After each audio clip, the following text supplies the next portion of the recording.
може да започваме това видео, понеже вече наистина нямам търпение да разберем малко повече за този автомобил. Първо обаче да разберем с какво се занимаваш ти. Сега това ми е сигурно най-често задавания въпрос. Даже ако ми влезете в TikTok видеята, в Instagram видеята, ще видите, че всеки втори коментар е на мама и тати синчето. Ей, много ли си успешен, мама и тати, като ти плащат всичко? Много съм успешен, защото това, което мога да кажа е, да, родителите ми са ме подкрепяли, но не произлизам от богато семейство, нямам сребърна лъжичка в устата, така че нещата, които имам и които постигам, си ги постигам сам. Занимавам се с видеосъдържание, имам маркетинг агенция, като в момента на много голям приоритет ми е заедно с моята колежка Катерина да помагаме на млади хора, които искат да стартират нещо подобно, да се занимават с видеосъдържание, да изкарват пари от това нещо и ни се получава много добре. Аз съм супер доволен на колко хора в момента успяваме да помогнем с това нещо, но стига сме говорили такива неща, нека преминаваме на най-интересното от това видео. Братле, да започнем от външния вид на тази кола, което е може би така най-привличащото.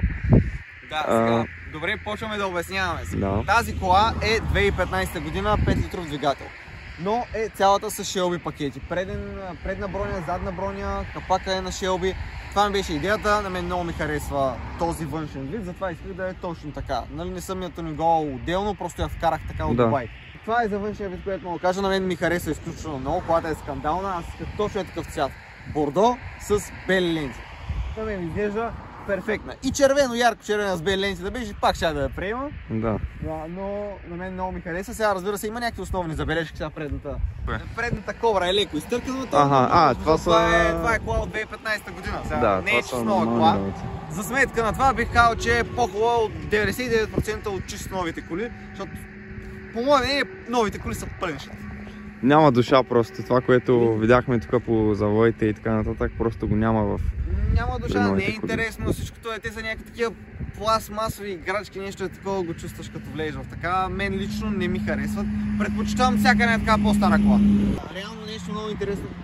По принцип сега това са бутони за отваряне на капака, само че не знам защо са решили да ми сложат само декоративни. Да. Аз трябва да си поръчам истински, защото иначе на определена скорост капака много почва да се тресе, защото е много масивен, което хич не е добре, защото караш с някаква скорост на магистралата, ще духне да малко повече вятъра, направо ще отвори капака и чупиш тако.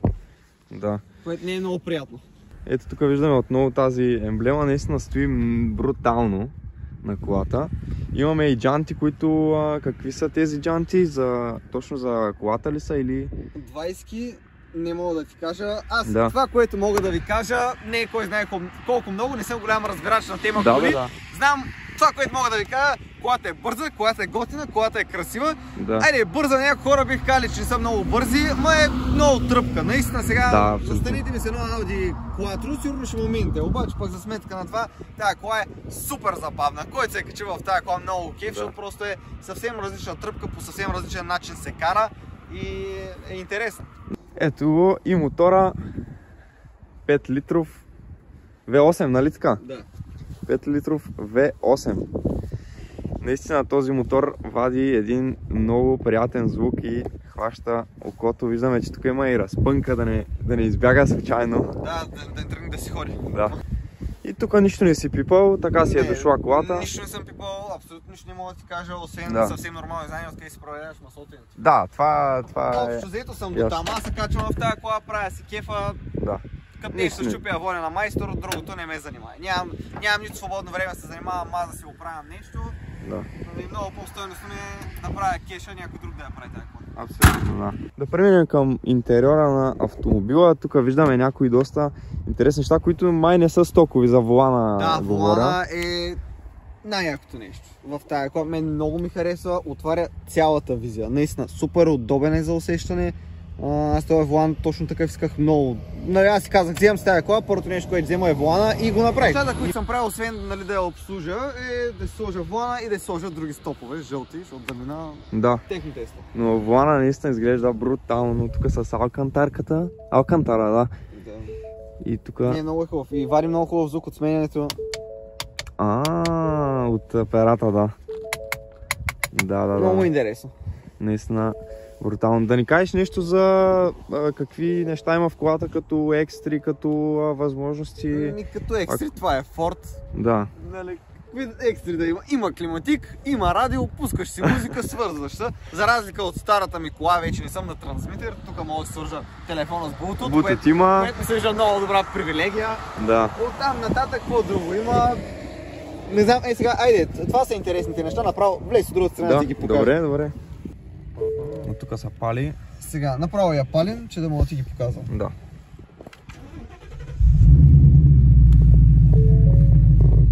Сега, интересните неща стоят ето тук. Супер много ме кефи, реално дизайна на това нещо, защото се изглежда, не знам, като някой изтребител. Да. Сега, тук са тия аварийните. От това първото нещо. Много интересно. Да, нищо кой знае какво. Това е traction контрола. Това нещо гледам много да не го изключвам. Да. Всеки път, като съм го изключил, не завършва добре. Да. И тук имаш много готини настройки за волана. По какъв начин да се усеща волана. Ето, чакай направо. Аз вземам телефона да покажа.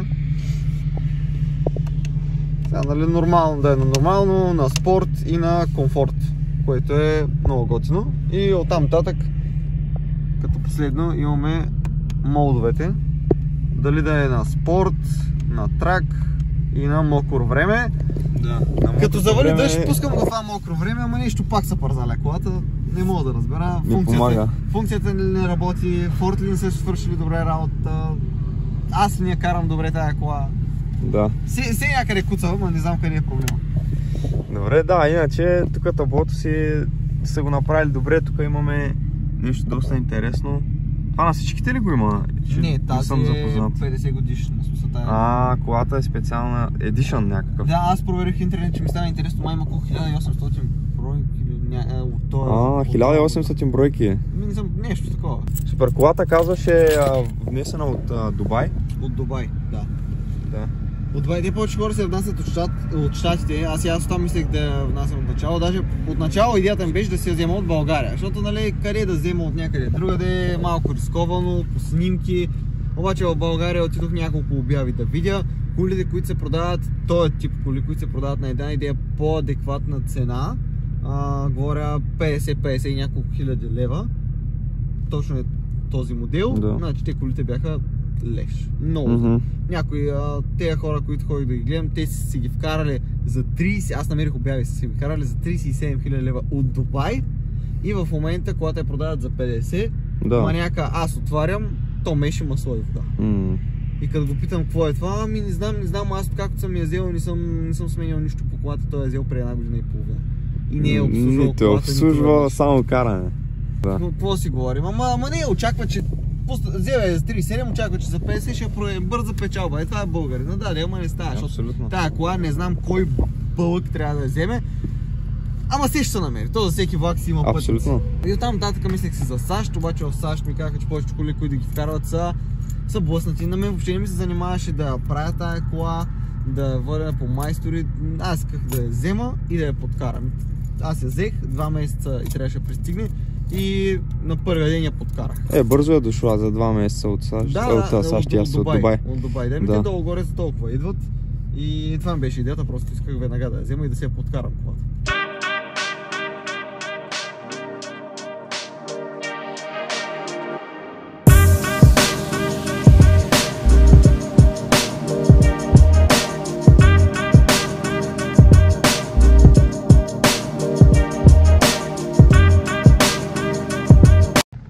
Интересно, тая кола като я поръчах не казах на абсолютно никой. В смисъл, майка ми, баща ми, аз последната година и половина плътно, даже аз на всички, на абсолютно всички мои познати, последната година и половина плътно говоря, искам Мустанг, ще взема Мустанг, даже хората усещаха как почват да ми се дразнят на това нещо, постоянно го повтарям, а не се случва.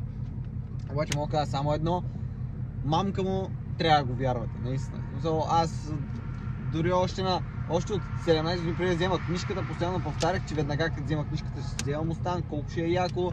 Нали, те хората стоят и ма гледат и давай, празни приказки. Сега си говорил глупости. Сега си говорил глупости, обаче аз наистина го вярвах. В смисъл, от началото на тази година, аз това го говоря и в YouTube видеото ми, купих си мешаната кола и в него е много интересно, защото изненадвам майка ми, баща ми, първите им реакции хващам на всичките, защото аз никой не бях казал в тези 2 месеца и просто колата дойде, отидох, взех я от Русе и ти казвам, беше пълен панер. Там минах през едните им баба и дядо, минах през другите, те бяха супер шокирани и те. Да. И беше много интересно, това аз не знам това видео кога ще излезе. Ами, до може... няколко дена. То твоето много бързо ще стане. Значи Да. моето ще излезе след това 1-2 седмици по-късно, защото още се прави. Ще отидете да го гледате, тогава ще оставя линк в... Да, като излезе, ама иначе много интересно така. Трябва да вярвате в това, което искате и наистина да си го представяте. Аз съм на мнението, че нещо можете ли да го визуализирате в главата си, то значи може да се случи. Защото, както тръгна да казвам, аз началото на годината си сложих тапет на компютъра на точно абсолютно същия мустан. Е така, само че с черни ленти, не с бели. Голяма разлика. Да. Това нещо съм си го представил, тази ситуация, как си вземам мустанга, как правя това YouTube видео, как реагират абсолютно всичките ми близки. Това нещо го имах в главата, абсолютно цялото нещо на сценка. Представял съм се го толкова пъти под душа, толкова пъти преди да си лягам, че абсолютно всичко знаех до детайла как ще се случи и как ще реагират абсолютно всички хора. Всичко ми беше толкова ясно в главата, че аз като отидох да вземам колата и като я взех и като тръгнах да я карам, аз даже имах чувство, че съм я карал. От толкова много време да си го представям това нещо. Да. Така че не спирайте да мечтаете, не спирайте да искате това, което искате да ви се случи, защото то ще ви се случи. Просто трябва наистина да вярвате. Дори да сте далече в момента от тази ваша цел, дали ще е то кола, дали ще е то да се преместне някъде в по-готин апартамент, няма значение каква ви е целта, трябва да го вярвате и да бутате много, да се борите за него с зъби и ногти. Наистина. И то ще се случи. Това са много хубави думи. Няма значение каква ви е целта, просто важното е да работите всеки ден за нея и тя рано или късно просто ще дойде това нещо, което си мечтаете, което желаете. Да, на всичко му идва момент. Да, просто трябва търпение и всичко ще се случи. Нещо, което абсолютно всички нямаме в момента, да. Особено в момента 2024 забелязвам как всички нямат търпение, включително и аз. Всички искаме да става така на момента. Давай, сега да става. Не мога да изчакаме никакво време, което не е много хубаво качество.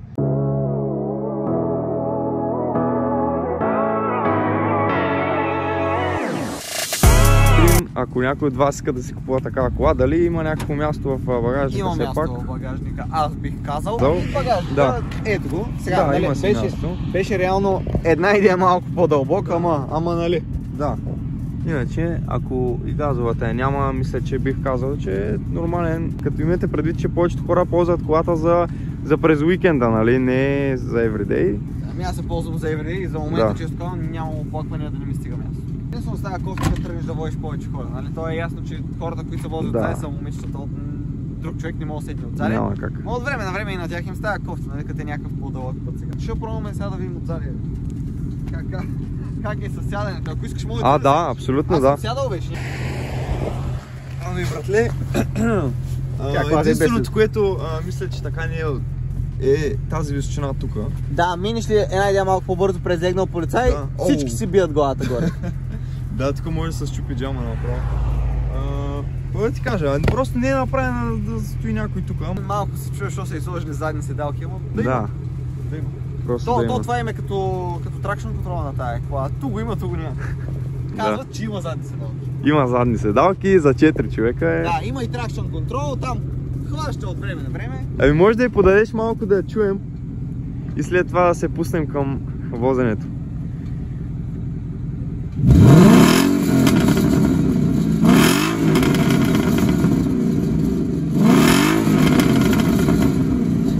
Добре, тогава освен да се качим да ни повозиш малко, да усетим за какво стана въпрос този осмак и ще се видим от там. Вече се намираме в колата, да си поговорим малко за това какво е да притежаваш кола от такъв калибър. Не искам да те питам за разхода, сигурно е да, тема. Разходът е едно от най-хубавите неща на тази кола, защото аз съм, например, ми харесвам много Mercedes CLS, където са 2015 година. Обаче тази кола, той е Ford и поддръжката му е значително евтина. За сметка на това, горилото му е скъпо. Просто защото харчи много. Колко даваме разход? 25-30 на 100. Нещо. Да, зависи колко ти е тежък крака. Нещо от този сорта ми на мен много ми тежи крака. Един път я смъкнах на много нисък разход, нещо от сорта на 9-10 на 100. Това ако караш с 90, кой не се кара нормално. Аз съм на мнение, че такъв тип автомобил Просто няма как. Ти в момента, в който се качиш, то иска да го настъпиш, иска да го караш по-агресивно. Как да караш адекватно така? Просто се усеща как задницата си отива.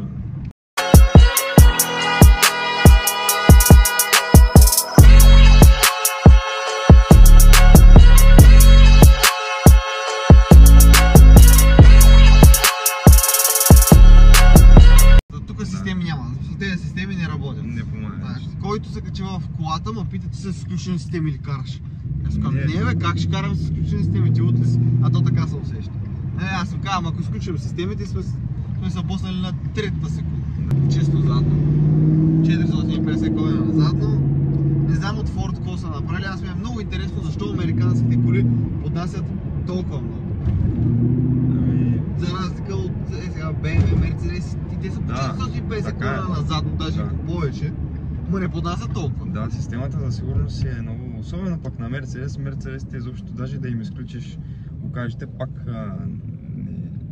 Ами тук системата за сигурност е нещо смешно.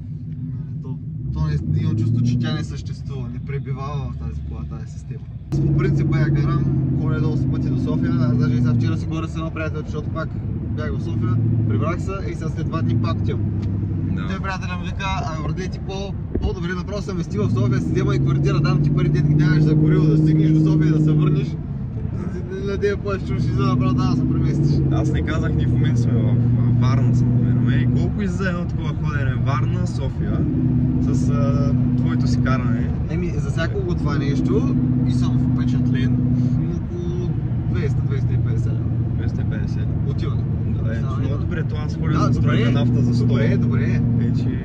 Само не е нещо. Аз имам един приятел, който кара Супра. И той, например, колко ми беше казал, аз помня като съм се возил при него, ние не спираме да зареждаме, ние само сме на бензиностанция. И колко ми беше казал, май 400 лева на посока, което е и бахти. И повечето хора, които самия пазар на тези автомобили не ги ползват за everyday, в смисъл ползват си ги за през уикенда. Колкото поне аз съм запознат, нали, да се изкара през уикенда, да се направи кеф. Пък си имат отделна кола, която като вали, нали, да не са с... Сега ще ви кажа нещо много забавно на тая тема. Аз си взех колата и карах, не слагам и газ на тая кола. Аз ще я карам абсолютно всеки бой ден. Аз не ми е идеята да си взема тази супер бруталната кола и да я изкарам събота и неделя, през другото време да карам някаква смотана кола. Не ми е това идеята. И горе с някаките масово хората с такива коли са 40 плюс. Нали, кой на тази възраст си взема такава кола? Малко са хората, които на тази възраст си вземат такава кола. Говорих с тях и съм задал там на 2-3 въпроса. Добре, вие газо имате ли, слагали ли сте, да проучвам, нали, какво мога да очаквам, нещо, проблеми дали има. И те почват да ме гледат супер странно, да ми правят някакви изречения, ама как може на така кола да изслагаш газово, ма то тука, то това, убиваш имиджа на колата. Следващия ми въпрос, който им задавам на абсолютно всичките: колко пъти в месеца я караш тая кола и колко пари даваш за гориво? Значи маняка ми казва, че я изкарва събота, всичките са така, всичките. Само събота и неделя я изкарват от време на време и дават не повече от 500 лева за гориво на месец. Аз я взех колата и за 2 седмици каране дадох 2000 лева за гориво.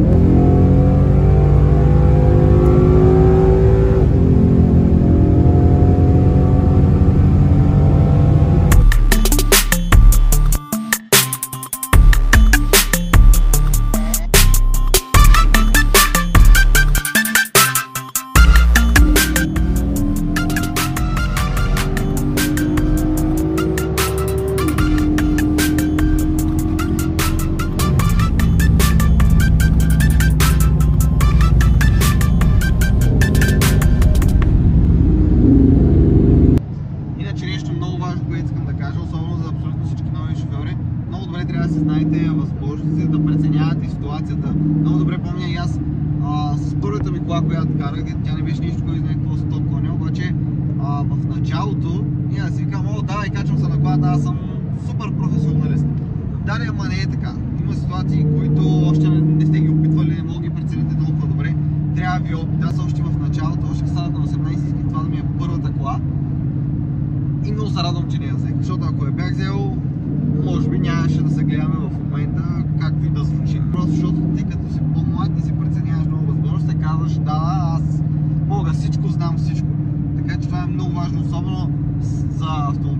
особено за мъжете, защото всички мъже са кефят да карат по-бързо, да пръскат леша на колата. Ние се кефят на това нещо, обаче трябва да сме много внимателни, защото нещо случи ли се, нас няма, а хората, които не обичат, те страдат най-вече от цялото нещо. Това е много страшно, защото в един момент ще бъде наред, в другия момент вече да няма и... Да, и зато трябва да пазим околните. Аз постоянно забелязвам шофьори, които те сами не могат да се пазят. Карат супер зле, пешеходци излизат и така на улицата от нищото, което означава, че те щом не могат да се пазят, ние трябва да гледаме да ги пазим колкото се може повече.